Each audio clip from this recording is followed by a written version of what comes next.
Giratina, the renegade Pokemon, banished to the distortion world for its violence.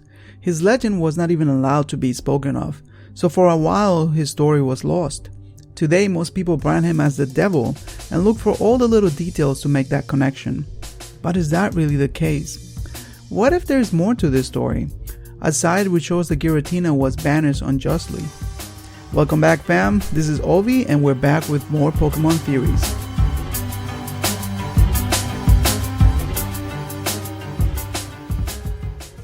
So I'm sure that a lot of you guys have heard that Giratina is the devil. A lot of this speculation comes from what the Sinnoh myth represents, the creation of the Pokemon world. We know the legend of Arceus and how he created everything that exists in the Pokemon universe with the help of his first two creations, Dialga, the master of time, and Palkia, the ruler of space. And it was in Pokemon Platinum that we learned that there was a third Pokemon that was forgotten, one whose name was Taboo. Giratina's Platinum Pokedex entry states, "It was banished for its violence. It silently gazed upon the old world from the distortion world."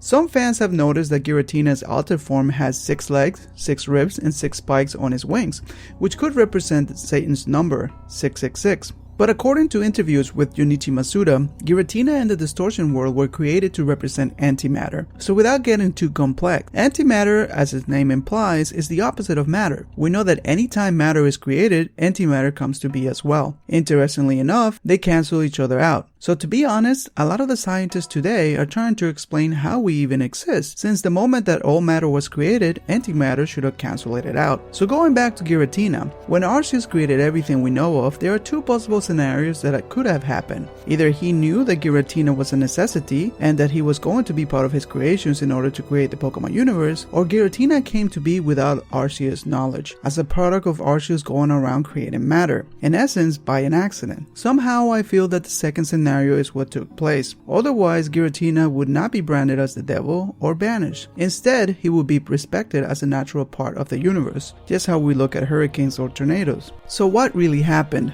All we can do is speculate, and from my end, after Arceus started creating everything, Giratina was born. Giratina did all he knew what to do, which is to create antimatter. That most likely ended up destroying everything that Arceus, Palkia, and Dialga were creating. This is why Arceus must have banished him.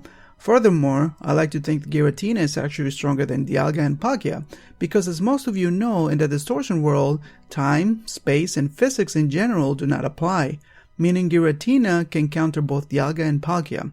Both Cyrus and Cynthia believe that Giratina created the distortion world. Cyrus goes as far to say, quote, "This bizarre world is none other than the Pokemon itself." But rather than hating the universe and his creator, Giratina understood its place and natural power. This is why he chooses to live alone in a distortion world.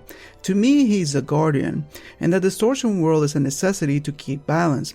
Not only that, but when the Pokemon world was threatened to be destroyed, it was not Arceus who intervened and stopped Cyrus.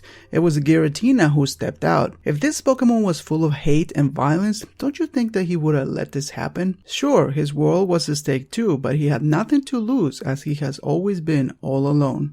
To brand Giratina the devil or to call him evil is no different than saying that fire is evil for burning forests or hurricanes for destroying cities. The difference here is that Giratina is conscious of his powers and chooses to stay away, because it has been proven that he can travel to the Pokemon universe if he really wants to. Instead, he gazes at this world and keeps a watchful eye to make sure that the Pokemon world does not fall into ruin.